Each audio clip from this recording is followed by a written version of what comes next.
Oh, yes. I hope you're all feeling well today and you're doing well in this damp, miserable weather. It's Friday. I think it's July 31st. And firstly, I want to thank Dave Cullen, Computing Forever, and John Waters for giving me a nice shout out on their podcast today, their interview today.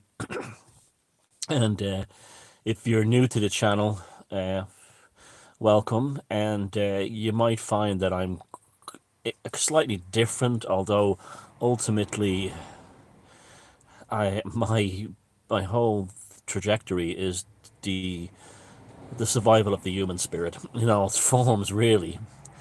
And I do believe that the greatest impediment to this is cultural Marxism. I'm a pagan. I'm not a Christian.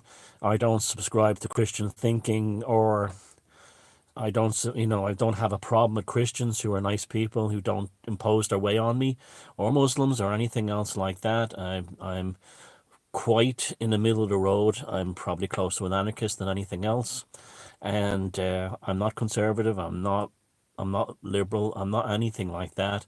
My attitude is that life is complicated. As technology and society progresses, it's not necessarily a good thing to pigeonhole yourself into one particular box.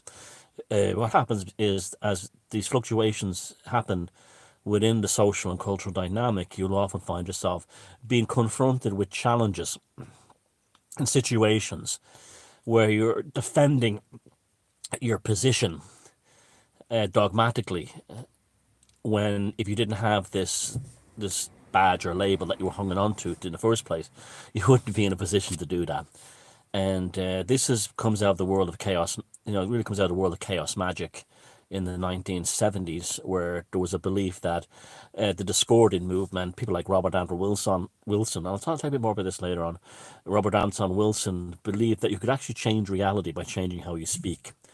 And that was a huge thing for me, because uh, at the time, I had come to the conclusion that there was something fundamentally wrong with society. I'd always kind of basically knew it, but there was something fundamentally wrong with humanity as a whole. And not just Western society, I'm talking about all humans. And a lot of this had to do was because we had been subjected to narratives that we had believed that were integral to us, whether they were religious, cultural, political, or social status, whatever. And then it was shifted by the orthodoxy's control structure, and said, this is now what this means. And this made me realize that dogma was probably not a good thing for the development of the soul. Now, we look at the world today, and the whole thing of the COVID-19 lockdown and particularly the mask thing, is getting increasingly fascinating.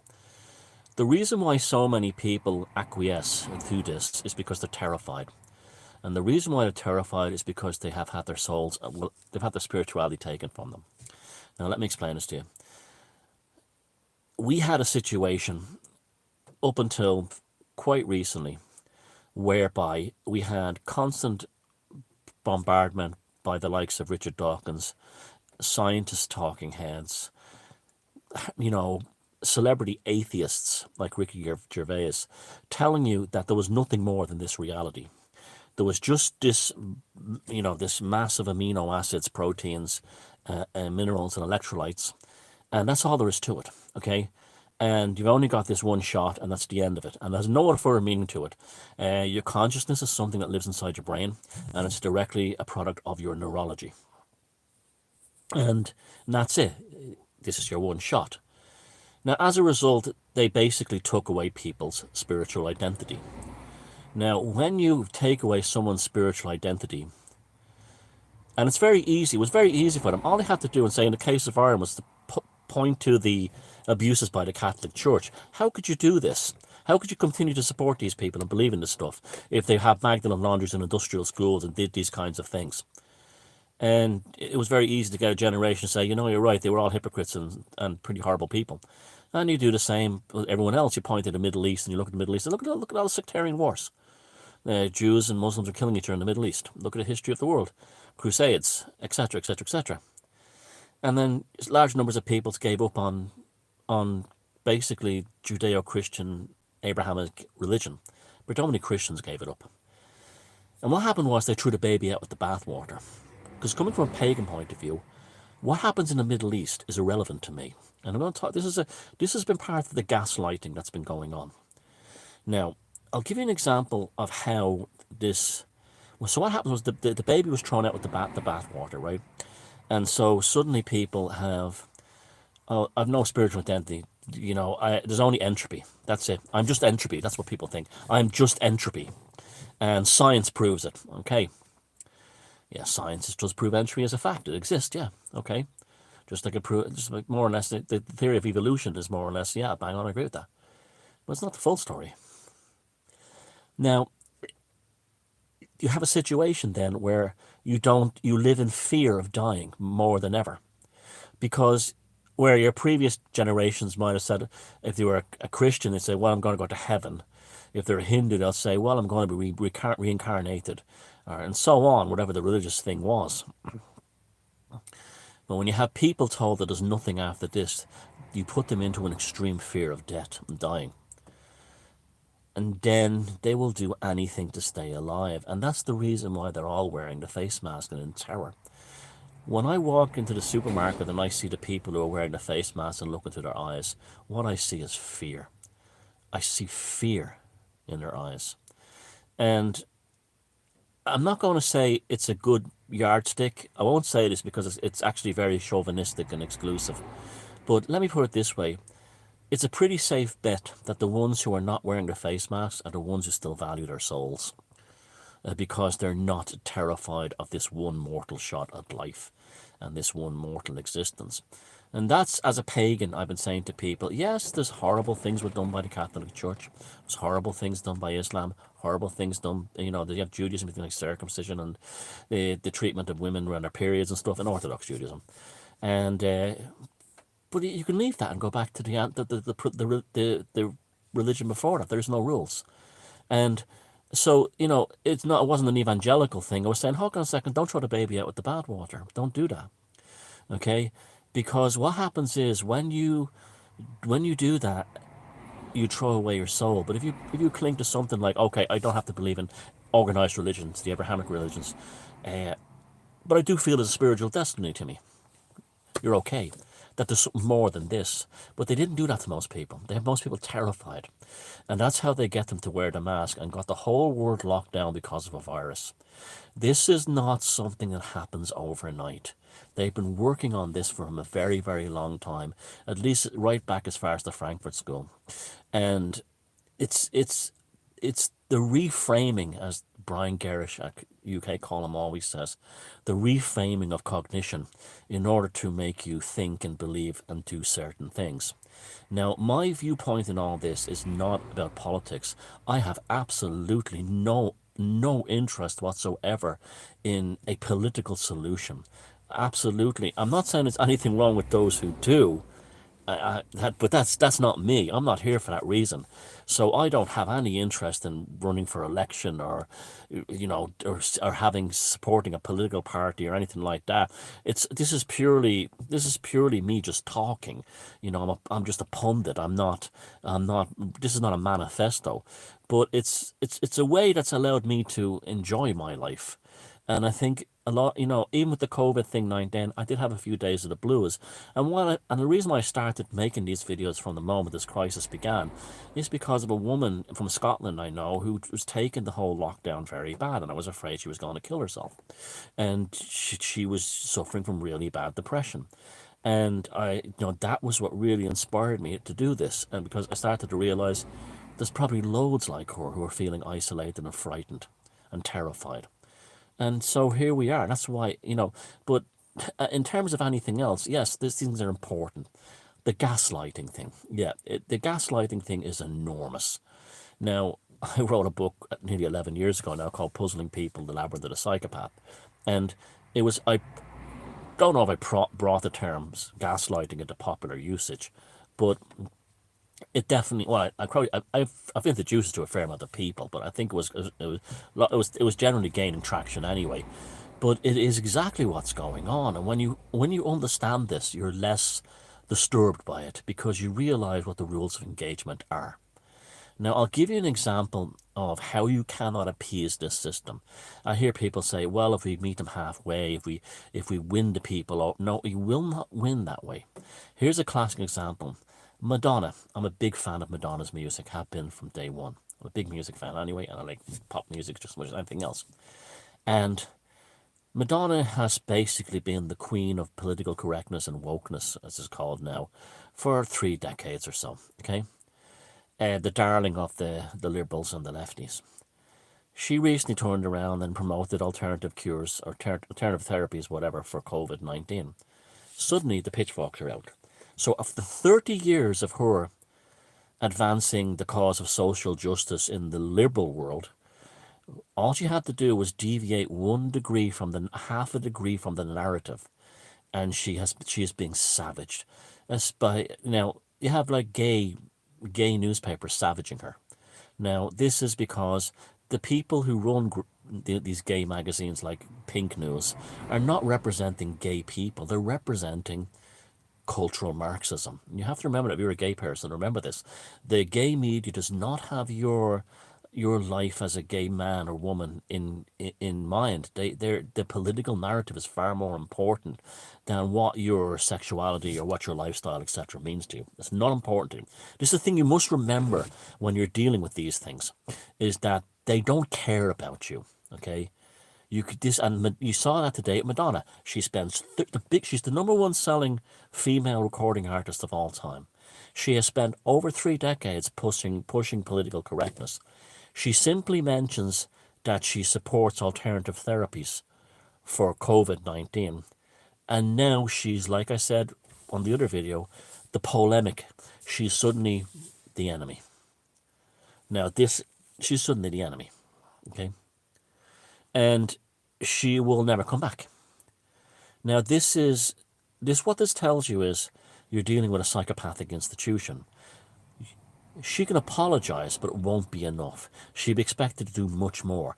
This is one of the things you have to remember. A psychopath sees an apology as a means to salivate. And any kind of acquiescence makes them salivate. So, for instance, if they say, put on the mask, and you do it, they salivate. If then they say the next thing will be, don't look at your neighbours, they do it and they get salivated. They get a rush, they're turned on by it. They're excited by it. And to say, oh, I'm sorry for what I've done, they will gloat. They will gloat. Psychopathic and pathological individuals love to gloat over people apologizing. You must never, well, I mean, you apologize if you do terrible things to them or bad things to them or to make the peace. But they won't stop at that. They want the next thing. And that's why it's gone from like, you don't need a mask, you need a mask. Now they're talking about you have your ears covered up, you have your eyes covered with goggles. The gaslighting progresses, you see. It's never enough. It only stops when people say, no. When enough people say that, then they put the brakes on. And that's what's so important about this alternative media. People like us and all the people who talk about this, is because we're never going to be promoting a political, well, I'm definitely not going to be a political solution, but a social behavioral solution can be just as terrifying to the control grid. They will never stop this. They will never, ever stop this. We're in a situation now where it's 1984. Now, I was thinking about Orwell's 1984 the other day, and more, it seems like a magical glimmer to me. Like, it wasn't so much he predicted or the future, but he actually may have even created it so be very careful what you read and how you think. Now, this, even on the computing today, both Dave and John said, the population are under a spell. Yes, lads, they are under a spell. This is why I'm interested in the occult. This is why Freemasonry was a dominant force in Western society for the last 200 years. Yes, they're under a spell.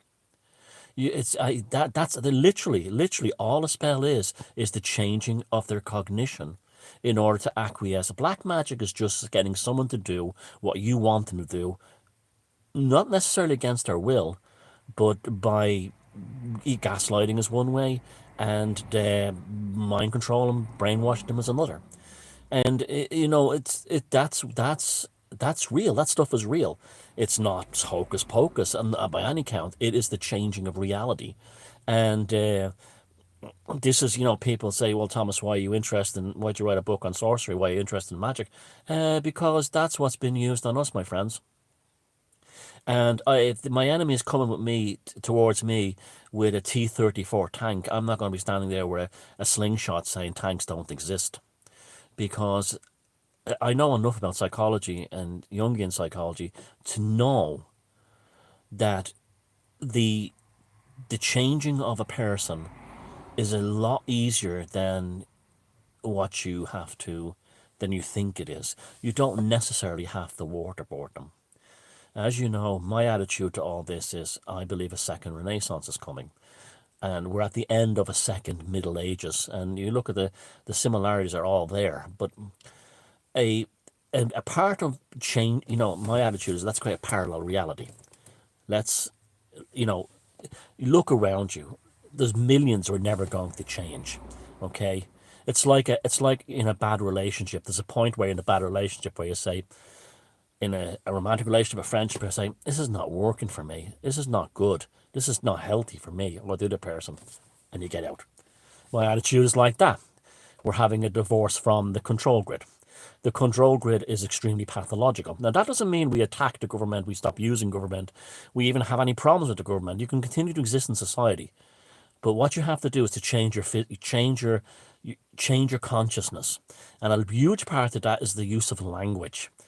Now, if I've been telling people for years, and it wasn't the first, like the discordance, and the times of Robert Anton Wilson, where they said just change your language. If you desire something in life, you don't say I want to do this, I should do this, I would like this. You actually, I have achieved this, I've done this, I got this, even when you haven't got it. Because what that does is that literally switches your neurology into a position where you're in a sense of a sense of gain rather than a sense of want. When you look at those protesters smashing statues in America and stuff, what they have is the equity of failure, because they're demanding, they're asking. That means they don't have it. They are. When you say to a politician, you go to government buildings and you say, "I demand this," you're already putting yourself in a state of subservience, and you're elevating them to a level of gods. Okay, and what you're saying to them is, please, my human God, give me this. The very act of protesting against a government like that is the very act of putting them on a pedestal. When in reality, like I said, if you find yourself in dealing with a psychopath at work or something, you go no contact ever again. You walk away and you just get on and improve your own life. So you don't beg for things. Voting is a form of begging.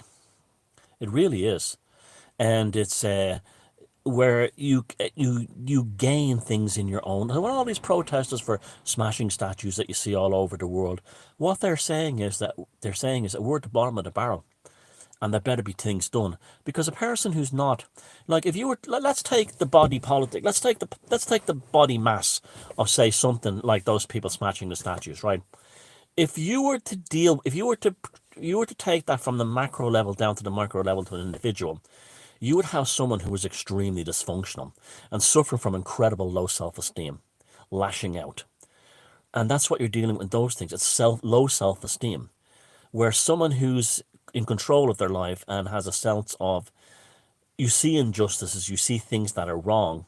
What you do is you seek to resolve them in your own life first, and by extension through everyone else. When you join up for a solution, whether it's a mandate, a constitution, blah blah blah. Now I'm talking about a political constitution in terms of like an organizing group or something like that, an activism group. The leadership can change that at any time and put you into somewhere you're not. Now, a classic example of that here in Ireland is Sinn Féin. In 2016, we had the centenary of the the Easter Sunday 16 Rising, which 1916, which was the, all intents and purposes, the beginning of the War of Independence that freed the 26 counties of Ireland from the British Empire. In front of the GPO building where the first provisional government was formed, I saw Sinn Féiners waving more Palestinian flags than Irish tricolours. And this was a result of Sinn Féin and its leadership slowly migrating the notion of the Irish identity and the struggle for Irish independence away from you, your country and your community, and over to the West Bank and Gaza. It was what Charles Dickens 120 years ago or 30 years ago called telescopic philanthropy, where you ignore where the establishment ignore the pressing issues in their own community, in their own society, and care about something far away that you can't really do anything about, but it makes them feel good. So, for instance, in the case of Charles Dickens, he was talking about all these people in Knightsbridge and Mayfair and Kensington going, oh, the starving people of India, the starving people of Africa, how can we help them? When a half a mile down the road in the East End of London, there were starving children, English children. And Sinn Féin played the same tactic with the Palestinian issue. They took what was a very basic, straightforward idea, Irish unification in a republic, free from Britain, and gaslighted their own followers away from it towards basically supporting Palestine. Now, I'm not saying terrible things haven't been done in the West Bank and in Gaza by the IDF. Obviously, if you look at it, there has been terrible things done. But it's not my fight. If your house is on fire and your neighbour across the street steps on a thumbtack, do you stop pouring water on your burning house in order to pull the thumbtack out of his toes? And that's what this strategy was all about. It also allowed a kind of a Sharia by the back door. And this is why I have a huge problem with people who support, and I know so many Irish people who care more about Palestine than they do about their own country, and yet would be the first to call themselves Irish nationalists. Now, that's because you have been migrated to think that somehow the Irish struggle has something to do with the Palestinian struggle. Maybe it does, okay? But I don't see too many Palestinians worried about what's going on in Ireland.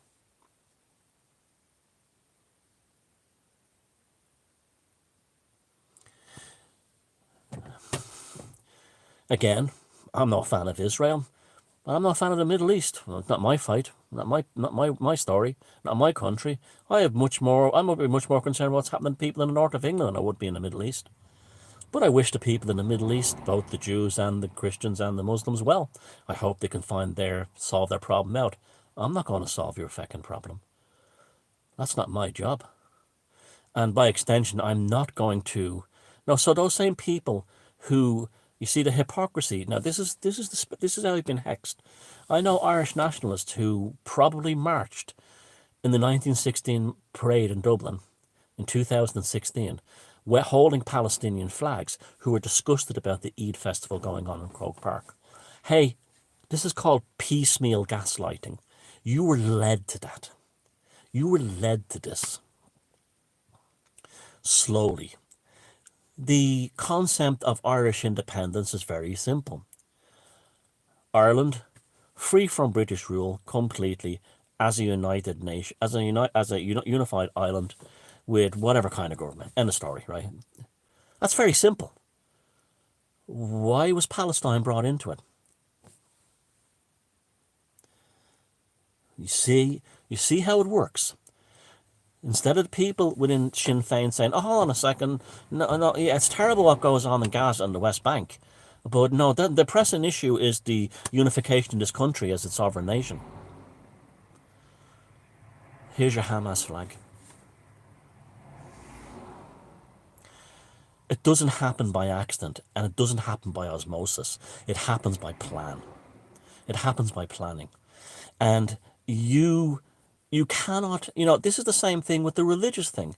So the main reason you care about the Holy Land is because about 1500, 1800 years ago, your ancestors were forced to become Christians by whatever St. Patrick was. He probably didn't exist. In fact, he didn't. There's no historical evidence of his existence. And it was probably a cover story for a Roman invasion that came here. And you had all these bishops set themselves up who at that time would have known themselves as rabbis, okay? And the only reason you care about the Middle East and nowhere else is because you Christians are worshipping a Christian religion. Now, I have no problem with that. Okay, I have no problem with you know, you may look at the Gospels and stuff like that and say, well, you know, that's Jesus' basic idea is pretty good. Great, no problem. You can apply that to anything Buddha, anything, great. But the thing is that it diverted you from, it's been a slow 1800, 1700 year effort to move you away from a spiritual connection to your homeland. If you're a pagan, your gods live here. Your gods and goddesses come from here. This is what gives Hinduism an amazing advantage in terms of a spiritual identity, is because the Indians can point to a mountain and say, Shiva's there, you know, Kali's there, Tara is there. And that's where our pagan ancestors had. The river Shannon is named after a goddess. You have a fundamental spiritual connection. Now, it's taken them, in this, say, in Western Europe, nearly 2,000 years to fully extract us from our pagan thing. But that's how big it's been. At the same time, too, if you're a Christian atheist, good for you. Great. You know, there's no problem. And Muslims, brilliant. I know lots of people like that. Great. I'm not Mr. Irish nationalist or anything like that. I mean, I love my country, but I don't think it makes me better than anyone else. I don't think being Irish makes me superior to someone else. And I don't think it gives me a right to be chauvinistic about it. But I don't, you know, I love other countries too. I travel throughout the world. I feel much as a home in the Tamil regions of Sri Lanka as here. You know, it's just the spiritual connection with this planet, which the environmentalists have taken away from us and told us it's about carbon taxes. I mean, this connection to nature. And this use of language changes everything, you know. You're not, you know, instead of saying, you know, like, for instance, like the mask thing, okay? It's very easy to be confrontational with someone. When someone says to you, why aren't you wearing a mask? And if you don't have a respiratory issue, you can say, well, F you, and you can have a row with them and then find yourself dragging into court, okay? Or you can just put on the mask and inside you're going, yeah, just shut this asshole up. And a lot of me is like that. A lot of the pagan way and is like that. You know, it's called the occult for a reason, because it's hidden. The true identity is hidden. And I've studied this stuff enough to know that the occult has been used on us for at least 200 years, okay, in Western Europe. And that's what the occult means, hidden. That's all it means. Well, our feelings can be hidden from them. You know, there's no reason to go to court for your feelings, okay? I'm a great believer in I wouldn't say placating, but humoring this structure. You don't, you know, it's fair. I don't understand that people get angry about it, but lots of traps have been set for you to fall into. So, for instance, if you're angry about Ireland not being a united country, you're dragged in. Somehow you're caring about Palestinians now. There's a trap. If you're, you know, it's just endless things like this, and it's all designed to distract you from the spirit. From the beginning, I made these COVID Chronicle videos. I said to you, this is a spiritual battle. These cold, dead psychopaths think that they've made enough meat robots on this planet to go for broke. Now, what you can look around and see, there's quite a lot aren't either. But they're going for, this is what even things like Common Core, Bill Gates' Common Core, a mathematical system that made no sense. That was to destroy, they wanted to destroy what was the past. in terms of human cognition and replace it with a gaslighted automaton that would be their new man, their new Ubermensch, okay, in the technical world. And all this is piecemeal destruction of the previous cognition of society, to Brawl's point. That's not just Western society. They're doing it in India. They're doing it in the Far East. They're doing it in Africa. They're doing it in South America and Central America. This is, it really is like a war on the mind.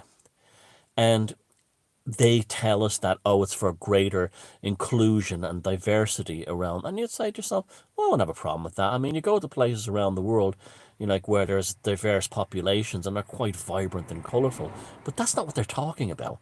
What they want to do is, like I said, they get all the different coloured strands of plasticine and squeeze them all together until you have a brown turd, and then stick a McDonald's logo here, a Starbucks logo there, a Google logo there, a Facebook logo there. That's what they want. They want the elimination of diversity in order to create a common denominator, a common ground where everyone is basically the same, and then they can have their cultural Marxism. Which, and you say, what about these corporations? Well, they're all heavily involved in it. Google is a classic example of a communist corporation, the biggest one of all. This is how they work. They don't believe monopolies in corporatism is exactly the same thing as communism. It's the same thing. And if you look at you go back to the Soviet Union, you had one coffee company, one like Victory Brand or Insoc in 1984. The same thing. The same thing. And when O'Brien was interrogating Winston Smith, he said to him, Winston, you chose to be a lunatic. And he chose to be a lunatic by believing that O'Brien and Goldstein were legitimate, and that it was, that the revolution was real. The revolution is never real. What is real is the changing of consciousness, the shifting. The real hero of the 1984 novel is the girl. She's the real hero, because inside her, she's as free as a bird. She's not particularly, and the part in the book where she talks about the anti-sex league, and she said something very beautiful and profound. She says to Winston, when people are happy and contented and in love, they don't care about marching up and down and being angry and going to attack people. They're too full of happiness. And therefore the anti-sex league and the elimination of the orgasm is to about make people terrified, angry, agitated, and against one another. And that's what all the constant marching is about. And she was the real hero of that book, because Winston Smith still believed in the concept of a political revolution and was led into the trap that the likes of O'Brien had set for him by giving him the Newspeak dictionary with the book inside it. And it was still inside the Newspeak dictionary. That was always a giveaway as well. But Lydia, she was free inside. She didn't need, when she met Winston Smith, she didn't need the revolution. She was a free soul. She didn't need it. And the rest of us are, now I'm not saying that we should let it get that bad before it goes there. We have an opportunity now for all of us to become like that, to become free souls inside. And this way, just no, let them play with their politics. Let them play with this, that, and let them do the other. Let them have it. It doesn't, they want you angry with it. They want you, because as long as you're saying outside government buildings, oh, we demand this, we demand that, they know they still have you as a slave. They know if you have like what they saw today in computing today with John Waters and Dave Cullen, two fellas, men, having an interesting conversation about where we are, and by osmosis reaching other people in the same way. There was no sense of terror or dread or fight or a need for anger. Remember that? Like, what happened today? When I have many problems with Gemma O'Doherty's viewpoints. I understand some things. I just, there's things I will never understand, like going into, halal butchers and giving fellas there a hard time. I don't agree with any of that stuff. There's a lot I don't agree with her religion and stuff like that, and that's okay. She's entitled to it. I have nothing against her personally. She never did anything to me. I'm sure she's a very nice woman, but there's elements there that just wouldn't be for me personally. Now, there's when I see people gloating over her losing her Twitter account. Now, if Gemma O'Doherty is watching this, okay, now listen to me carefully. Remember what Oscar Wilde said. The worst thing than people talking about you is people not talking about you. What's happened is you've actually been helped by this. The more people that attack you, and this is like one of the things I've learned in my life is there's a thing called charisma. Okay, it comes from a Greek word meaning the gift of the gods, the gift of grace. Okay, and charisma happens when people are focused upon you, and it seems to affect your nervous system. Your nervous system gets bigger the more people, even if they hate you, they're charging it. That's the Oscar Wilde thing. Even if someone hates you, they're actually promoting you. This is why I say, if you really want to put someone out of business, no contact ever again. And I saw some pretty mean and despicable comments made about Gemma O'Doherty. I won't say here, but they were pretty dark, and totally off key by your typical loving liberals, and I would say to absorb them, because they're terrified of you. Now, this is what happens. They're terrified of people when this is the language. This is the equity of want, the language of failure. Again, by if you don't matter in this world, no one will ever attack you. When they attack you, you matter. And if they attack you, you're in a position that they're not in. Like, for instance, this morning, the actor James Woods, who has a very funny Twitter account, shared John Waters' comments about the mask. By lunchtime here in Ireland, it had something like 30,000 retweets. And then you'd have these occasional people jumping on and going, Mr. Woods, don't you know that this John Waters, and he'd have like 4 tweets, and somebody, an quote-unquote Irish journalist. Now, this is the size of our audience. The size of, when I say our audience, I don't mean we're a political movement. I mean alternative thinkers, okay? People just looking for a different narrative, or an insight into the narrative, or examining the narrative. It's enormous. It's absolutely enormous. Now, there would be RTE, an Irish Times journalist, absolutely livid that they'd never been tweeted, and especially small-time journalists too, like someone done a journalism degree, and they're doing a report on Beyonce's new haircut. Livid that someone like James Wood would never retweet that would never post their comments. This is charisma. This is an example of this. This is the absorb it, allow it to come into you, allow it to take it. Just use. Now, I'm not talking about anyone famous. Not you watching this video. People will slag you off for having angry at you. When you're angry at someone, it's because they have more power than you. That's a very basic thing. They have more power than you. And you're angry at them for that reason. They've got one up on you. It happens in relationships, it happens in friendships, it happens in romances, it happens in society, okay? You just take it, okay? But as soon as the ultimate entropy is when people ignore you. The ultimate entropy is when you're screaming for attention in an echo chamber of minuscule numbers of people at something that gets 35,000 tweets before lunchtime. It's not about power. It's about tapping into consciousness and expanding it. It's like a seed growing. It unfolds from within. Rupert Sheldrake's theories of morphic resonance, the idea that something is a seed which grows out. And he's a Christian, by the way. It germinates out, and it comes out from within. But it's already implanted in there. And that's why the language of saying things like, not saying I want this, not saying I need this, but saying I have this, I've got this, I attained this, is it causes this change. Now you can say, okay, it's all bullshit, but you can try language like it's quantum physics and shifting realities. But I can tell you, I've had enough experiences in my life and experimented enough to know that this reality is not like they say it is. You're not a soulless meat robot. They would love you to think that. They're soulless meat robots. What you are is this incredible accident of cosmic magnificence that has put you in this position, and something along the way has jumped you out of it. Like something along the way has either you're born this way, but you questioned it. These people love evolution. They love Darwinian evolution, but by God, don't have social evolution. They hate that. Stick to the orthodoxy.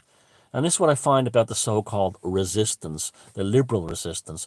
They are tied into the mainstream media, the college professors, government policy, and yet they still think of themselves as the radicals.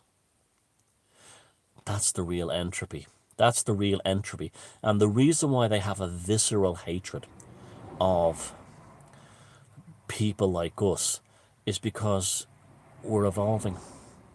Nature and consciousness and art and creativity love, as Terence McKenna said, novelty. Novelty is noticed. The mundane is ignored. And novelty is noticed by these cosmic forces, these spiritual forces, and is a light is shone upon them. And that's what generates the charisma within them. The fact that they're different. Anyone can be the same. It's the easiest thing in the world. And they've created this, and the more I think about it, Dave Killen is right. It is a secular Sharia that they're really after. I was just thinking about that more and more. It's funny enough they said it this morning, but I've been thinking about that more and more. It is. It absolutely is. I'll give you an example of things like, okay, it's the pagan mind. I'm always talking about allegories and synchronicities and stuff like that. But hey, it helps me. I'm a happy guy most of the time, and this is why. There's an unfolding theatrical poetry to all this stuff. It's dark, but the fact that you can see it in a poetic way shows that it's more than just cold nuts and bolts. So, for instance, right, we have this situation today where they had the Eid festival in Croke Park, where in November, 100 years ago, in 1920, 31 people were shot dead at a sports event by the British Army, just brutally murdered. Okay, and that's why that place is sacred. Okay, to Irish people, to the Irish identity, and it was ostensibly what turned the Irish population towards independence from Britain. The ones who were on the shelf. The biggest cheer that would have went up that day would have been in Dublin Castle, where all the agents were. All the British agents would have went. The biggest cheer would have been they got 31 Fenians, and most of them would have been Fenians. Some of them would have been Protestants, Catholic. They would have been just people watching sports. We got 31 Fenians up in Croke Park. Hey, they would have cheered. The second greatest cheer that to that would have been when they legalized abortion, and you had this utterly sordid human sacrifice scream in Dublin Castle, where you have these things making dinosaur noises when they heard that abortion had been legalized. Now, I'm not anti-abortion at all. I understand that pregnant women get cancer, that there are genetic problems, that there is rape, incest, and I'm okay with abortion. But I draw the line at seeing as something to be celebrated. And the same place, Dublin Castle, where they would have cheered when those people were murdered in 1920, cheered when abortion was legalized, because it's the same drive, the same pathological cultural thing. I mean, cheering because abortion has been legalized is just so distasteful. It's like just wrong. It's just like, to me, this is a very private medical procedure between a woman and her doctor. It's not something, does a woman jump off the bed when the baby's been extracted and go, yes? But that's what they did at Dublin Castle. You see, this is the thing. I'm a pagan, I'm not a Christian. I could see these things in a bit less black and white. And well, not black and white, but a bit more poetry. I don't know, I use a bad term. But the Remember, the ones that were in Dublin Castle ran in terror when the Irish War of Independence was starting to be won. And the same thing will happen to this bunch. These cultural Marxists, they will run in terror too when enough people turn around. I mean, yeah, I mean, you don't have to be, I mean, it's human sacrifice on so many levels. I mean, when you think about it, and that would be the secular religious thing. They cheered because of abortion, because it became a holy sacrament of a certain type of liberal. Where to me, abortion is something that's necessary now and again. It has to be done. It should be legal. I believe that abortion should be legal, but I don't believe it should be some kind of wonderful thing that is a beautiful thing to be celebrated and cheered.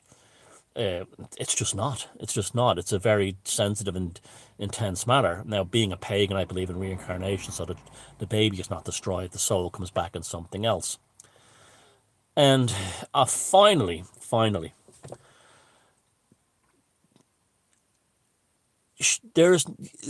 remember what you are as a person, okay?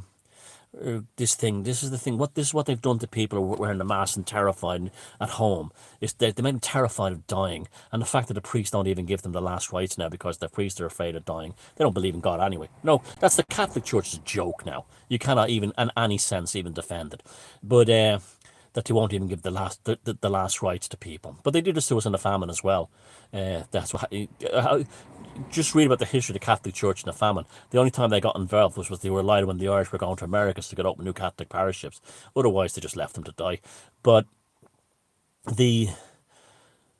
if a human life, what you are, a human soul, there isn't a laboratory on earth that can make that. I can go down to any health food store and buy everything that makes a human being. Those protein shakes, electrolytes, minerals, a lot, and I can assemble them in a container in the same proportions in a human body and shake them, and life won't happen because they don't know what life is. At the moment when it's been shown now, I think it was in the University of UMass, that when a sperm fertilized an egg, there was a burst of light. It's been actually photographed. And they say, oh, well, that's just, nitrogen particles. No, that is life. The life entered into the sperm, into the egg at the moment of conception. Okay? That's what's not in that jar of chemicals and that protein shake. No scientist can make that. They can try with transhumanism and robots and computers, but they won't make that. And that's what you are. You're not the sum total of those chemicals that I picked up in the health food store. You are that spark of life that happened at the moment of conception. That's what you are. That can never be put out. That is a light that can never be put out. It will find another life, another body. It will continue forever. And there's you're seeing the poetry of that is knowing that you're not a protein shake, but the people who are running this world, they are protein shakes. Either whatever reason, they don't have souls, they're dead inside. And that protein shake is what they're trying to make everyone else. And they've done it with the NPCs and the people that they switched off. But I do believe, there's theories that there's more souls and there's more bodies on this earth than there is souls to fill them. That's a Buddhist belief. There could be some truth to that without being into that. But the thing is that